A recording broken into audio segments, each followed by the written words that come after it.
What's up everyone, welcome back to the RC Files, and today I'm going to be changing the spur gear in my Traxxas Slash 4x4 VXL.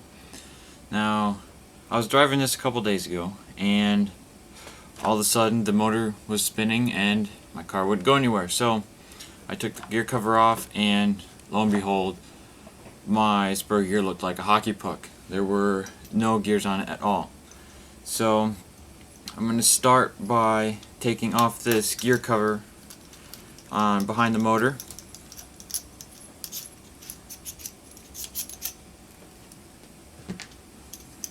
Try to pry it off. There we go. And then once you do that, you can usually gauge what the condition of your spur gear is like. It's pretty smooth. It's not good. Yeah, it's not supposed to be that smooth. Those teeth should definitely be bigger. So yeah, so it should not be looking that smooth. So the first thing I'm going to do is I'm going to take out these two screws behind the motor, and there are also two screws under the car, just in front of the A-arms. So I'll back these out.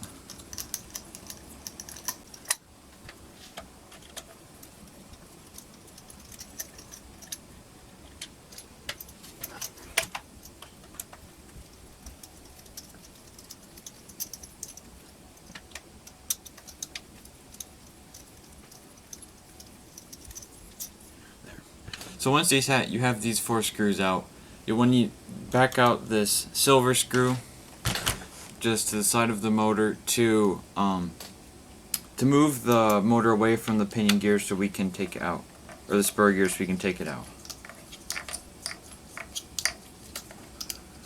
So once that's loosened, tilt the motor away, and then just kind of gently rock the back and forth, and it'll eventually pop out. Hopefully. Okay, so the slipper clutch assembly came with it. So if we're going to change this, we'll need to take off this gear that meshes with the center drive shaft. So I believe this is a 2 millimeter grub screw. We'll just back it out. Don't take it all the way off, because then you'll lose it. And then the spur gear has 3 screws attaching it to the slipper clutch. All 3 of these are 2.5 millimeter screws. So I'll back these out also.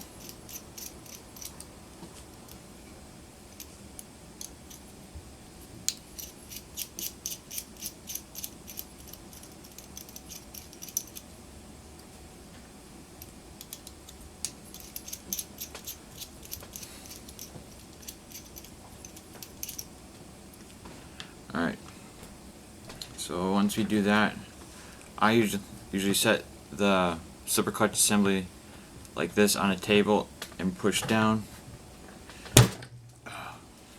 That was a little harder than it should have been. Well, this has been in there for a while, so it kind of got molded with the slipper clutch. And then a new one for the stock 54 tooth spur gear is Traxxas number 3956. That's the one that comes with it stock out of the box. So we'll open that, and then when you install it, you want to make sure that all of the letters face away from the slipper clutch assembly. So you'll see there's little pieces of plastic that look like they'll come up and around a screw. That needs to be facing away from the plastic, or from the slipper clutch. So we'll kind of push this back on, and then we'll put the 3 screws back in.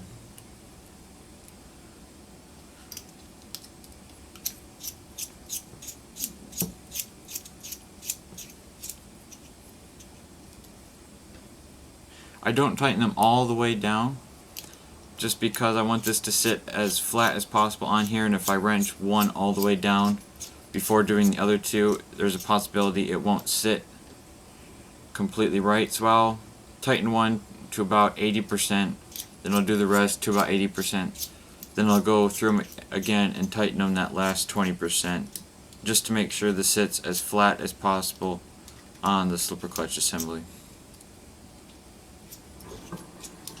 Alright, now that that's on, we will put the gear that meshes with the center drive shaft back on. Put that back over here, and then we use our 2mm. Tighten that back on. You'll make sure this is kind of tight so it can't come off. Alrighty. Now once you have this completed, I always go through and check this bearing on the motor mount just to make sure it isn't rusted, and in this case mine is rusted, so I'm going to have to try to get this out somehow. There we go. So I just kind of pushed it back, and as you can see, it is really rusted. It's practically fused together. Yeah, it doesn't even roll smooth. So I'm going to use a new bearing, which is Traxxas part number 5119A. Just grab one of these. And it comes with two, so you can have one for extra for the next time these do happen to rust up. I am going to clean out this little cavity though. Just push this next one in. Alrighty.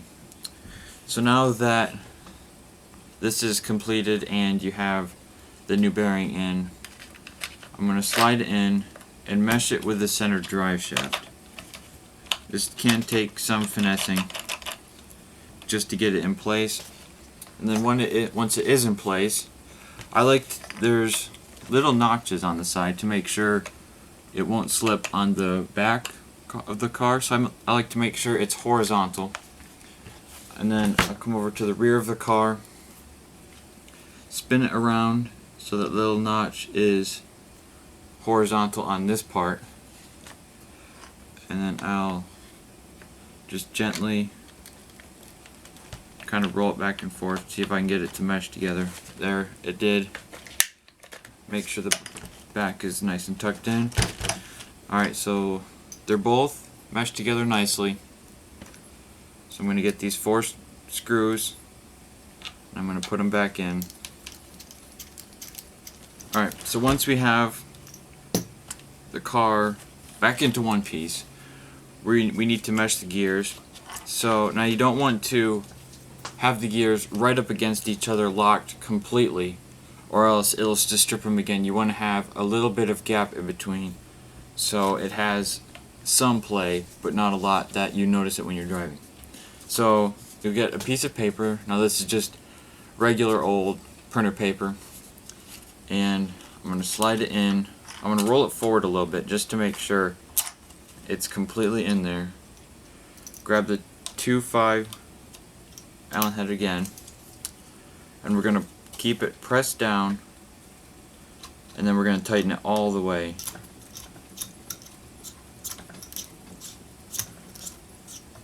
Make sure this is tight, because if this backs out, then the mesh won't be set right, and then you will strip another spur gear. So then I'm just going to back the car up, and it'll spit this right out. If you can see, there's kind of ripples in this paper.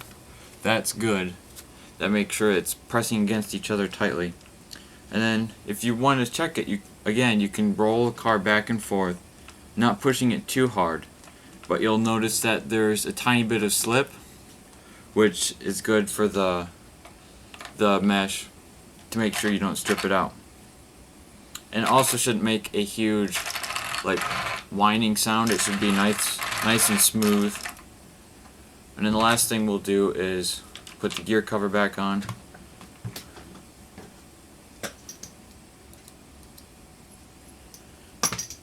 it on the screw.